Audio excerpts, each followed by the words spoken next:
I have spent the past several weeks traveling across Europe, speaking to members of parliaments, governments, and the press. ما په تیرو څو اونیو کې د اروپا بیلابیلو هیوادونو ته سفر کړی. د پارلمانونو له غړو، حکومتونو او رسنیو سره مې خبرې کړې دي.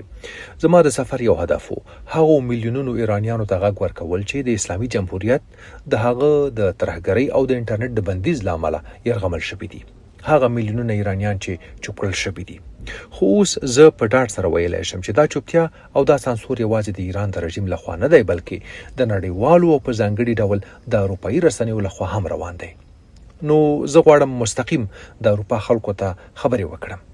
په تیرو 2 اونیو کې ما 2 خبري کنفرانسونه لرل، یو په سټاکهولم او بل پرون په برلین کې. په دواړو کې له 150 څخه زیاتو خبریالانو ګډون کړی و.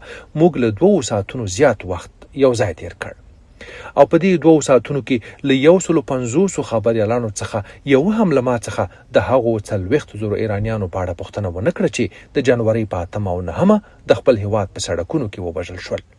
یو هم له ما څخه د هغو 19 سیاسي بندیانو په اړه پوښتنه ونه کړه چې په تیرو 2 اونیو کې په دار ځړول شوي دي.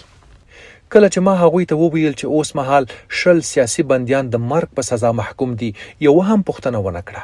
کله چې زه د یوې مور تر څنګ ودرېدم چې زوی وژل شوی و او د یو پلار تر څنګ چې زوی وژل شوی و او له هغوی مې وغوښتل چې د دوی کیسې واوري، یو هم له هغوی پوښتنه ونه کړه.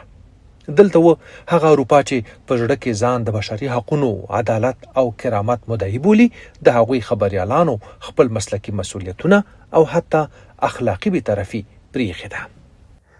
Here, in the heart of a continent that claims to stand for human rights, justice, and dignity, its journalists have fully abdicated their professional responsibilities and even their moral objectivity. زما لپاره دا روښانه ده چې زما هغه 40,000 زړور او بېګناه هیوادوال چې د ازادۍ لپاره ووژل شول د دې خبریالانو لپاره هیڅ اهمیت نه لري. هغوی داسې ښکاري چې د دې پر ځای چې هغه رژیم وغندي چې زموږ خلک وژني، پر امریکا نیوکه کوي او پوښتنه کوي چې ولې امریکا او اسرائیلو هغه دیکتاتور ووژلو چې 40 کاله یې زموږ خلک وژلي دي.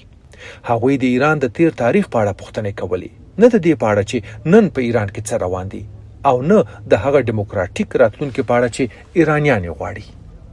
حتی د پارلمان یو غړي ماته وویل چې دوی فکر نه کوي ایرانیان د دیموکراسۍ لپاره چمتو دي.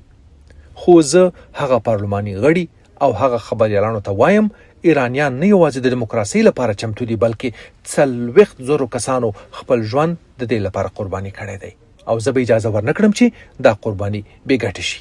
نو دا درک کړئ که اروپا زموږ تر څنګ ودرېږي که نه، که ستاسو خبریالان خپله دنده ترسره کړي او که نه، که ستاسو سیاستوال د عمل جرأت وښیي او که نه، زه به د خپل ولس او خپل هیواد لپاره مبارزه کوم. حتی که موږ دا یوازې ترسره کړو، موږ به تر هغې مبارزه کوو تر څو ایران آزاد شي. So know this, whether or not Europe stands with us, whether or not your journalists do their jobs, whether or not your politicians demonstrate the courage to act, I will fight for my people and my country. Even if we have to do this alone, we will fight until Iran is free.